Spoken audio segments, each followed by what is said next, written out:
ফিরে এলাম বিরতির পর। এবার নজর রাখতেই হচ্ছে বর্ষায় বিপজ্জনক পাহাড়। কেন এই কথা বলছি, বিগত দিনগুলোতে নর্থ সিকিমের ছবি আপনারা দেখেছেন, এবার মৃত্যুর ঘটনা ঘটলো।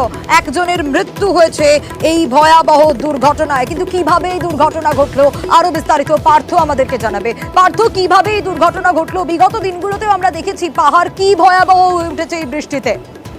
একেবারে তাই, অবিরাম বৃষ্টি চলছে নর্থ সিকিম জুড়ে। এদিকে আমাদের কালিম্পং, দার্জিলিং বৃষ্টি হচ্ছে, আর সেখানেই কিন্তু নতুন করে বিপত্তি।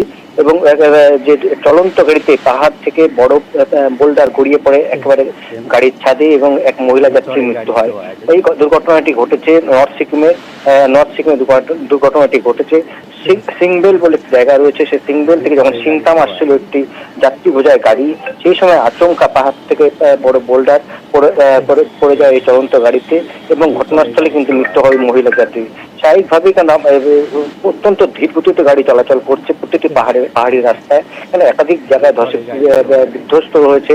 শুধু 10 নম্বর জাতীয় সড়কই নয়, নর্থ সিকিমের বিভিন্ন পয়েন্টেও কিন্তু একাধিক জায়গাতেও কিন্তু ছোটখাটো ধস হয়েছে। এবং এমনই একটি ঘটনা ঘটলো এই সিংবেল থেকে সিংতামের মাঝে রাস্তায়, এবং চলন্ত গাড়িতে এই সত্যি ভয়াবহ দুর্ঘটনা, একটা প্রাণ চলে গেল। বেশ পার্থ।